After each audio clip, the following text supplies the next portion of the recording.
milliards de dollars. Ainsi s'élèvent les réserves internationales nettes de change de l'Angola.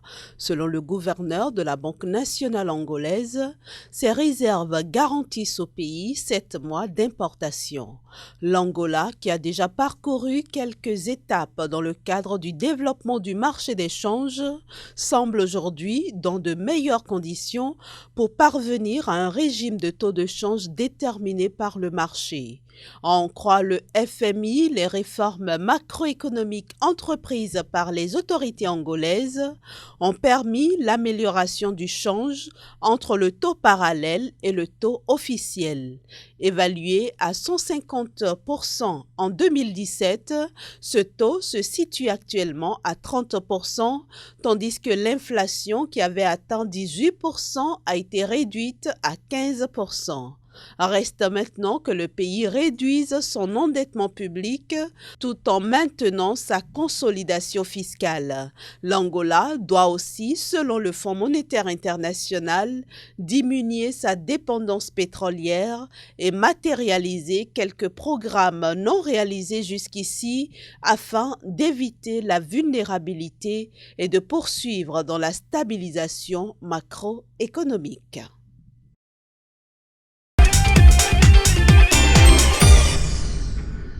208 milliards de dollars. Ainsi s'élève désormais le capital général de la Banque africaine de développement.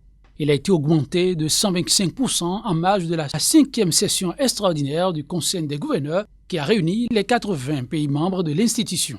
Destiné à financer les objectifs de développement du continent, ce nouveau capital général est validé à 10 ans de l'échéance des objectifs de développement durable fixés à 2030. Une échéance que l'Afrique ne peut se permettre de rater selon le président de la BAD. Et c'est ce qui justifie d'ailleurs le timing de la 7e opération d'augmentation du capital de l'institution. Un capital qui passe donc de 93 milliards de dollars à 208 milliards de dollars. Il s'agit de la plus importante augmentation de capital de toute l'histoire de la Banque africaine de développement. Elle intervient après 2 ans de pourparlers entre Rome, Washington, Malabo, Sharm el-Sheikh et Abidjan. L'objectif de départ était de doubler la capacité financière de la BAD afin qu'elle puisse davantage appuyer le développement des économies africaines. Pour rappel, l'action de la BAD est structurée autour de 5 priorités. Électrifier, nourrir, industrialiser, intégrer l'Afrique et améliorer la qualité de vie des populations. Si ces 5 venaient à se concrétiser, l'Afrique aura réalisé 90% des ODD et 90% de l'agenda 2063.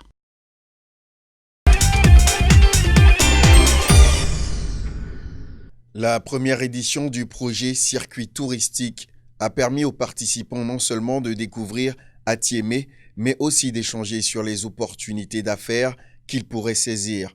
Entre autres thématiques abordées pour la circonstance, la crypto-monnaie.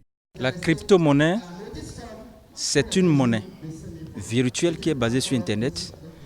Et si nous en parlons, notamment en Afrique, c'est parce que ça arrange mieux les Africains que l'ancienne monnaie. En réalité, l'ancienne monnaie, c'est la monnaie de l'esclavage. Avec la crypto-monnaie, c'est la même valeur partout.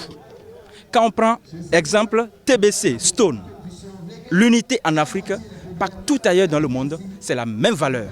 Donc si un TBC coûte 10 000 $ en Afrique, le même TBC coûte 10 000 $ en Asie, en Europe, en Amérique, en Océanie. Ça veut dire quoi? Avec la crypto-monnaie, nous sommes capables aujourd'hui de renverser la France-Afrique et de renverser la mafia-Afrique.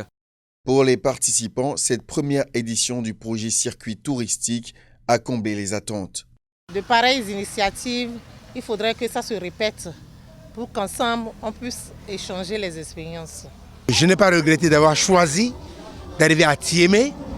Et pour la prochaine édition, je le réédite, je le dis encore une fois, je souhaiterais être parmi les invités. Je vais tout faire pour y être avec beaucoup d'autres amis.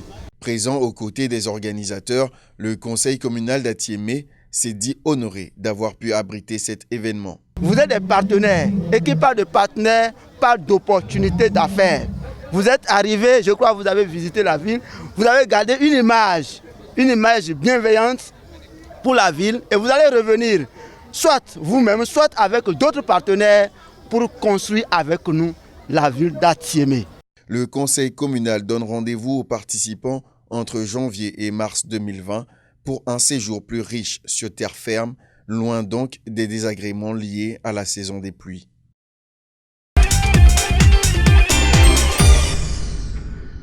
Avec un total de 155 435 tonnes de bananes exportées entre janvier et septembre 2019, les producteurs du Cameroun ont fait moins qu'en 2018. En effet, leur rendement a baissé de 48 286 tonnes en glissement annuel, ce qui correspond à une réduction de près de 25%. À l'origine de cette situation, la crise anglophone qui a mis hors jeu la Cameroun Development Corporation, numéro 2 du marché. Également en cause, la baisse de régime à la Société des plantations du Haut-Pendja, leader du marché au cours de la période sous verrou. En effet, entre septembre 2018 et septembre 2019, les exportations de cette société ont fléchi de près de 14 000 tonnes, passant de 156 693 tonnes à fin septembre 2018 à seulement 142 621 tonnes à fin septembre 2019. Quant à la Cameroun Development Corporation, elle a disparu du fichier des exportations de bananes au Cameroun à cause de l'arrêt de ses activités due à la crise sociopolitique qui paralyse les régions anglophones du pays. Raison pour laquelle cette entreprise publique, deuxième employeur du pays après l'État, n'a rien exporté depuis le début de l'année 2019. À fin août 2018, elle affichait 34 944 tonnes de bananes exportées.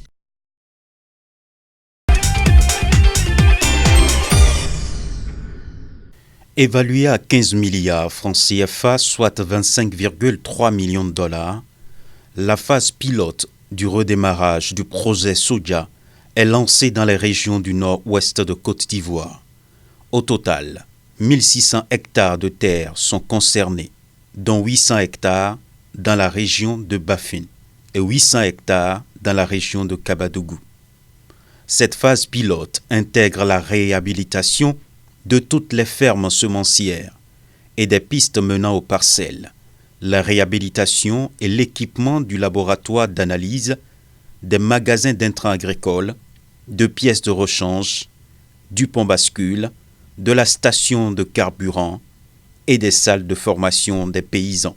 Désormais donc, ce projet place les populations locales au centre de toutes les activités de production et de transformation du soja.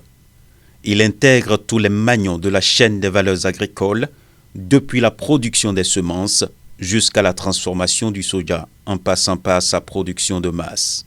L'objectif poursuivi est de porter la production de soja ivoirien de 9 000 à 40 000 tonnes, tout en développant une économie rurale compétitive, rentable, créatrice d'emplois pour les jeunes et surtout pour les femmes, avec la création d'une usine de transformation de soja dans le Bafin.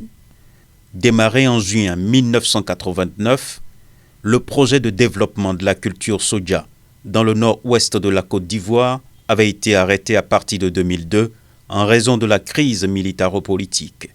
Une tentative de relance a été effectuée en octobre 2015, mais les contraintes financières n'avaient pas permis un redémarrage effectif.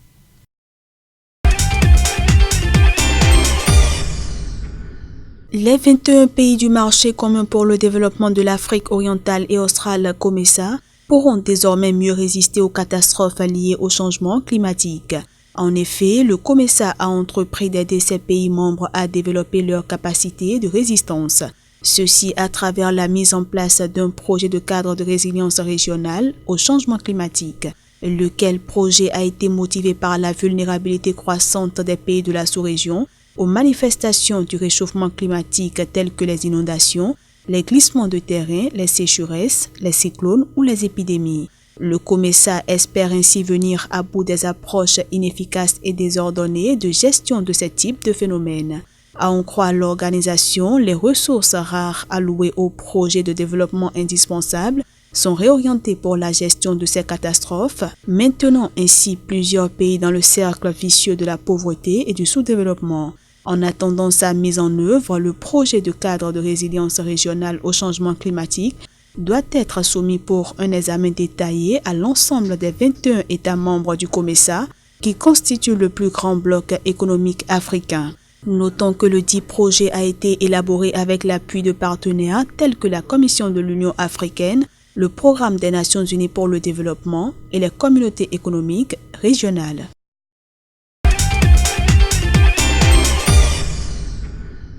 Avec un bond de 40 places, le Togo arrive cette année en tête des réformateurs de l'Afrique dans le classement Doing Business.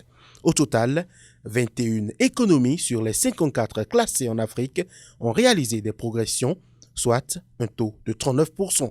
Le Togo, 97e au classement mondial, est suivi par le Sénégal, son 23e, qui glane ainsi quelques 18 places devant le Nigeria, plus 15, et le Zimbabwe, plus 15. La Côte d'Ivoire, première économie de l'UEMOA, ferme le top 5 avec 12 places gagnées contre 11 pour le Niger et l'Ouganda. L'île Maurice, leader africain incontesté, s'offre 7 points cette année et conforte sa position.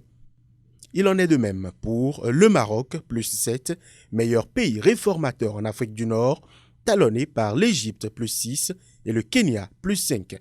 Le Bénin et les Comores se signalent également parmi les bons élèves, avec des progressions de 4 points chacun, juste devant la Namibie, plus 3, la Tanzanie, plus 3, la Tunisie, plus 2, la Zambie, plus 2, le Malawi, plus 2 et le Burundi, plus 2. La Guinée-Bissau et la RDC avancent également, mais d'un seul pas. Par ailleurs, 12 pays issus de toutes les régions d'Afrique maintiennent leur position. Il s'agit du Burkina Faso, 151e sur 190, de l'Algérie, 157e, de l'Éthiopie, 159e, de Madagascar, 161e, de la Sierra Leone, 163e, du Gabon, 169e, de Sao Tomé et Principe, 170e, du Congo, 180e, du Soudan du Sud, 185e, de la Libye, 186e, de l'Érythrée, 189e, et de la Somalie, 190e. Pour sa part, le Lesotho réalise la pire récolte cette année avec 16 points perdus. Il est suivi dans ce sens par Djibouti, moins 13, le Soudan, moins 9, le Rwanda, moins 9, la Gambie, moins 6 et le Cap-Vert, moins 6. Les Seychelles, le Ghana, le Swaziland, la Mauritanie, la Guinée et l'Angola perdent chacun 4 points, pendant que le Mali et le Mozambique en perdent 3. Le Botswana, le Cameroun, le Libéria, la Guinée équatoriale, le Tchad et la Centrafrique régressent d'une place et font mieux que l'Afrique du Sud, la première économie minière du continent, qui chute de 2 places.